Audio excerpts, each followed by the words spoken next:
आज 12 तारखेला महाराष्ट्रातल्या जिल्ह्यांमध्ये हळूहळू का होईना वातावरण ढगाळ परिस्थितीकडे वळत आहे आणि 15-16 जूनला महाराष्ट्रामध्ये मान्सून प्रभाव टाकतोय.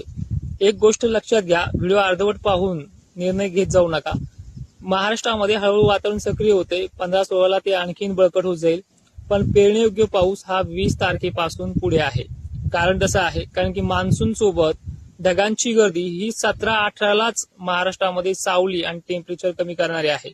त्यामध्ये सर्वदूर सारखा देखील शितोडे सातोडे सुरू होऊ शकतात 17-18ला. पण 20 तारीख का सांगतोय, कारण की आजकाल हे थोडे तिरके पाऊस पडलेले सुद्धा लोकांना घाई करायला होतात. त्यामुळे तुम्ही 20 पासून घाई केली तरी ती टेन्शन मध्ये येणार नाहीये किंवा नुकसानीमध्ये नसणार आहे.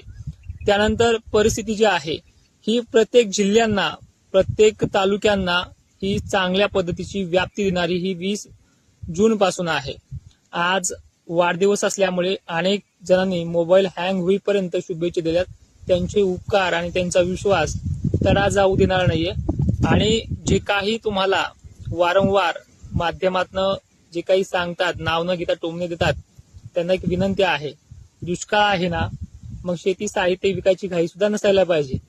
अंदाज आपले मलाही माहिती आहे, मी 2 वर्षापासून शेतकरी मला सांगतायत की साहित्य विकेपर्यंत अंदाज देतात, परत 8-8 दिवस तोंड दाखवत नाहीये. मित्रांनो, मान्सूनची जी काही परिस्थिती आहे ही कमकुवत आहे, पण तितक्या पद्धतीनं पेरण्या होऊन देणं, नंतर थोडीफार 8-8 दिवसाचे बकाड पण पडणं, हे महाराष्ट्राला नवीन नाहीये. ही दरवर्षी घडणाऱ्या कंडिशन आहे. मला एक विचारायचंय तुम्हाला तुमच्या माध्यमातून, गेल्या वर्षी मे महिन्यात विहिरीला पाणी येईपर्यंत पाऊस झालाय, तरी सुद्धा आपल्या पेरण्या 15-16 पर्यंत झाल्यात.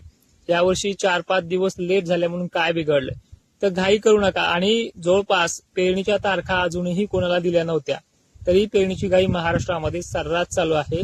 आणि एक विनंती आहे की जो कोणी म्हणत असेल तुम्हाला की ह्या तारखा माझ्यात, 13 मे पासून जी काही फेसबुकला पोस्ट आहे, इन्स्टाला व्हिडिओ आहेत, युट्यूबला व्हिडिओ आहेत, आणि तुम्ही जे विचारताय 7 आणि 8-9 तारखेचा पाऊस कुठे गेलाय, ज्या बीड जिल्ह्याला, ज्या जालन्यातल्या ज्या तालुक्यांना ज्यांचं नाव घेतलंय त्या भागात तो पडला आहे आणि त्याच टक्केवारीनुसार पडला आहे. त्याचबरोबर आता सुद्धा ह्या 12 जूनला, 13 जूनला, 14 जूनला जे काही स्थानिक वातावरण होणार आहे ते किरकोळ आहे. त्या तालुक्याची नावं घेत नाही, जे पडेल ते तुम्हाला लक्षात येईल. आज संभाजीनगरमध्ये ढगाळ वातावरण हे उत्तरेकडील भागांना होणार आहे, जळगावला होणार आहे.